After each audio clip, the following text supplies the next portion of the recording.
Bonsoir tout le monde, fratelli Juventini et non. Match de ce soir, Juve Galatasaray 3-2. Je vous l'avais dit, je vous l'avais dit, je vous l'avais annoncé que ce match, on allait le gagner après, peu importe le score. Moi, j'avais parié sur un 2-0 ou 2-1. Mais voilà, ça s'est terminé 3-2 à 10 et en prolongation. Quelque chose que je n'avais vraiment pas mis au compteur, on va dire ça comme ça.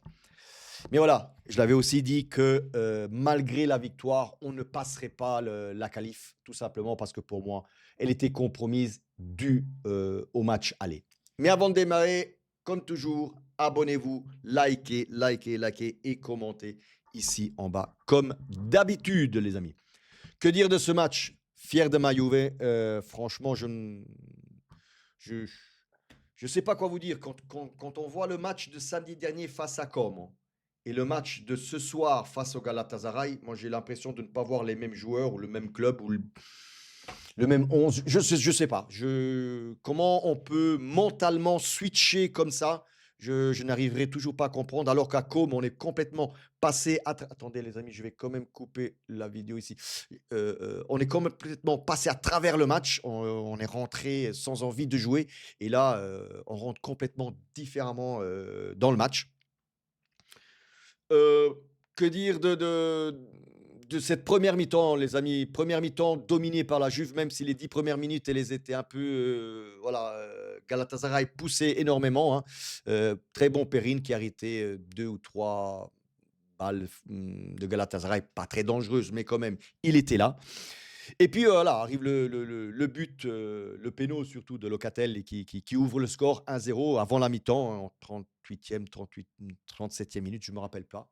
Un péno qu'il existe, une faute de Torreira sur Thuram où magiquement, et c'est pour ça que je suis un peu énervé, magiquement Torreira sort même du match sans carton jaune. Je ne comprends pas alors que c'est une faute par derrière, ça mérite au minimum un jaune, voire un rouge, au vu de ce qui s'est passé avec Kelly, les amis.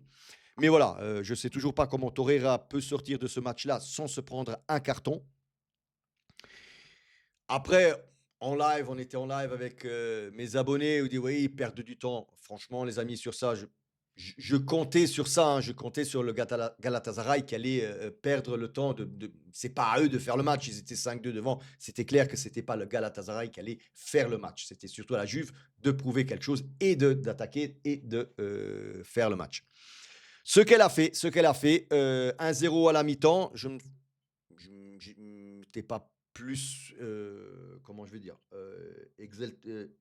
Exalté? Non, pas exalté, mais enfin, je ne pensais pas que, on aurait eu une deuxième mi-temps comme on l'a vu, franchement avec 2 beaux buts de la part de la Juve, but de Gatti et de McKennie. Où en seconde mi-temps, à la 50, je me rappelle même plus à quel moment, il se prend le deuxième carton jaune. Déjà, il y avait pas le premier carton jaune, mais il se prend le deuxième carton jaune que franchement, je ne comprends toujours pas, alors qu'il saute pour prendre le ballon en l'air avec la tête. Et à aucun moment, il ne regarde le joueur. Il prend la balle, il regarde la balle et forcément, en retombant, ben, son pied touche le talon de l'autre joueur, mais il ne le fait pas exprès. Et donc, oui, il y a faute, mais à aucun moment, c'était volontaire. Donc, l'arbitre sort le deuxième carton rouge jaune, pardon, pour faire jaune, jaune, rouge. Et puis, encore un truc que j'ai toujours pas compris. La VAR qui appelle l'arbitre. J'ai dit, ah, enfin, la VAR comprend qu'il n'y a vraiment pas d'erreur de la part de Kelly. Non, pire encore, la VAR appelle l'arbitre pour enlever le jaune pour un rouge direct. Moi, franchement, s'il y a rouge direct sur cette faute-là de la part de Kelly, il y a un rouge direct de Torreira par faute derrière sur Thuram. Moi, Ceferin, Auma, hein, encore une fois, Ceferin, Madonna, ti potesse venire un colpo a te. Sportivamente parlando, ti potesse venir un colpo. Ceferin et la mafia UEFA. Parce que là, je commence aussi à en avoir un peu marre de se prendre des cartons jaunes et double carton jaune pour rien. Donc, en gros, on a joué une excellente deuxième mi-temps à 10 face à Galatasaray. On remonte au score 3-0. Et là, forcément, on était à la 88e, 89e minute, les amis. J'ai dit, j'espère qu'on va marquer le quatrième but. J'espère qu'on va marquer le quatrième but. Parce que je craignais les temps supplémentaires. Je les craignais parce que je me suis dit, on a joué à 10, on va à un moment donné, on va s'écrouler sur le deuxième temps additionnel, on va s'écrouler physiquement, on ne tiendra pas le choc. C'est ce qui est arrivé malheureusement. Mais avant ça, il faut le dire, Thuram qui croque, Yildiz qui croque et Dzegrova qui croque tout seul devant le but. Non, tout seul devant le but. Il ne cadre même pas la cage. Il ne cadre même pas la cage, Dzegrova. C'était s'il marquait, c'était le 4-0 pour la Juve.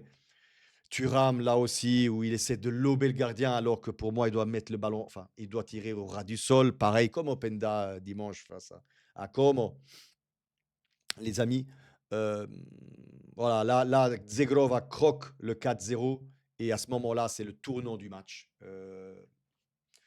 Où là, je pense que mentalement, on s'est pris un coup de massue. Alors, ça arrive à la 101e, 101e minute, je ne me rappelle plus exactement. Et puis voilà,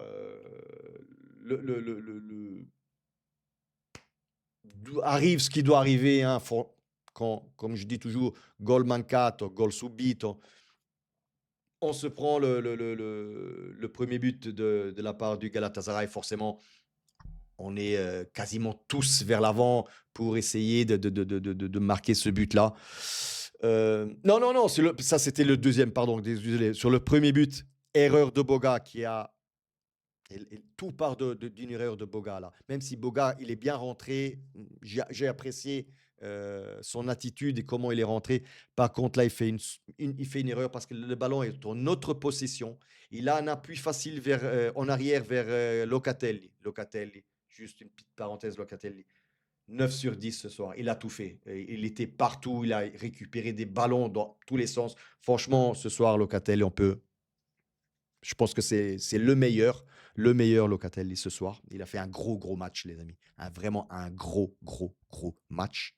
Donc, je disais, il avait l'appui facile vers Locatelli qui, lui, avait tout le champ ouvert pour voir où étaient placés les joueurs et passer. Non, il a préféré faire une espèce de passe au milieu, je sais, j'ai pas même très bien compris, vers McKennie qui rate complètement. Ballon récupéré par le Galatasaray. Et puis, à la deuxième erreur sur ce premier but de Galatasaray, de Gatti, qui fait cette intervention, une chivolata, donc en glissade, où là, il doit jamais glisser. Là, désolé Gatti, pour moi, là, tu as fait une connerie. Tu ne devais jamais faire une glissade. Et puis, voilà, Osimhen la met dedans, face à face, face à Perrine. Voilà, malheureusement, voilà. Toutes nos espoirs de qualification s'arrêtent à ce moment-là. Puis on rentre, voilà, en toute fin de temps supplémentaire, on se prend aussi le deuxième but de Galatasaray pour le score final de 3 buts à 2, où là, clairement, on était quasiment tous vers l'avant pour essayer de récupérer le score. Malheureusement, voilà, je reviens sur ces buts croqués de la part de, que ce soit de Ildiz, Thuram et Zegrova ce soir. Malheureusement, je pense que c'est à ce moment-là qu'on perd la qualification. Déjà, arrivé sur le 3-0, c'était une impresa, comme je dis.